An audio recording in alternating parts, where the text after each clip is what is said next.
Hi, my name's Mark, one of the pastors at Trillium. In the Gospel of John, the breaking point between Jesus and the Jewish authorities occurs when Jesus raises Lazarus from the dead.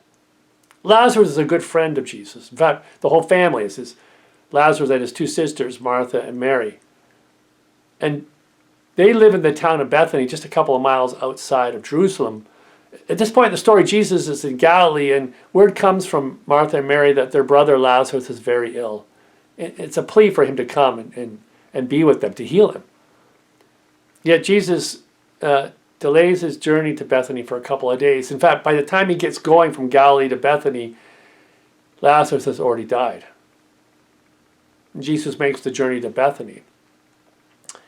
And when he gets in the vicinity of the village, Martha hears the news and she rushes out to see him. And she says this to him. She says, "Lord, if you had been here, my brother would not have died."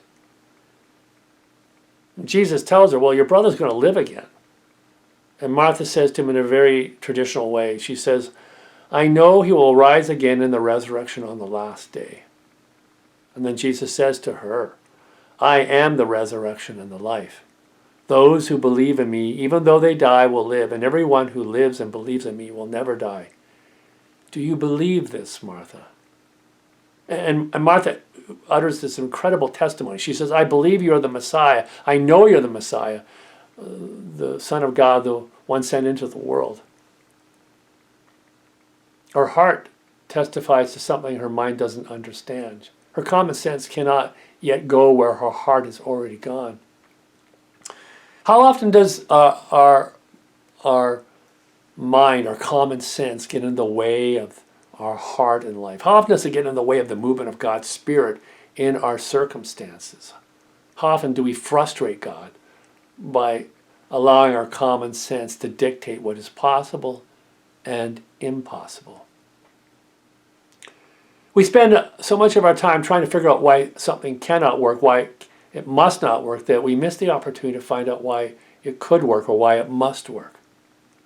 Jesus takes Martha and Mary and the crowd that's gathered with them, and they go to the tomb of Lazarus.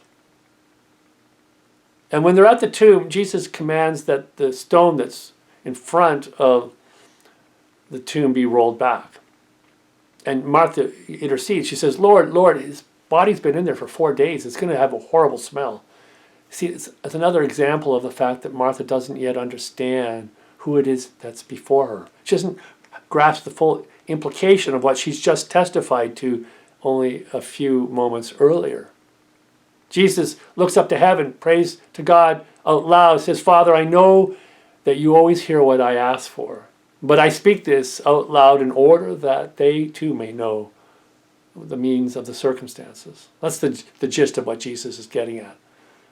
And then he looks into the tomb and he makes these most amazing words, utters them with power. He says, "Lazarus, come forth." And I think everybody who's watching holds their breath for a moment. It's like the world stops. The heartbeat stops just for a moment. Everybody peers into the tomb, waiting. I imagine there were a few scoffers who were already laughing in their minds about the absurdity of the moment. See, their common sense had got command of them in this circumstance. People are waiting, looking, hoping. And then there's a shimmer, maybe a scuffing sound.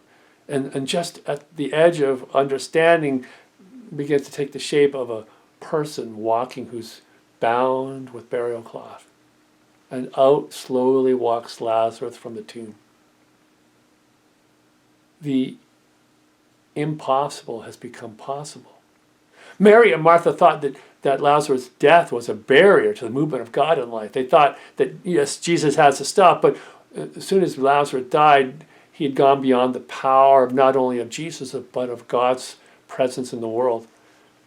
And in the story of Lazarus, Jesus raises Lazarus from the boundary of death to life. And it says in the story that many believed. Many believed.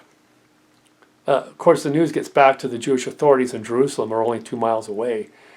And this miracle, that should be a moment of incredible joy, of wonder, of a whole immense moment of simple amazement becomes a big problem for them, becomes a challenge for them. And they make a determination in that moment that this Jesus thing has to come to an end. And so they make a commitment to have and plot for his death. And there's an irony in the story, of course, and that Jesus raising Lazarus to life brings about his own destruction. See, the world thinks that death is a barrier to God, but of course, the raising of Lazarus is only a preliminary act to what we see happen in Jesus himself.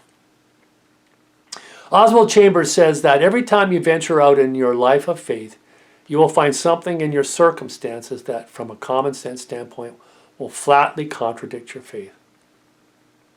And the question that we have in the story of Lazarus, or even simply in following Jesus, is can we trust Jesus where our common sense understanding cannot go? Can we venture forth with courage on the words and the testimony, even the action of Christ in the world, while the realities of our common sense life shout to us, it's not possible?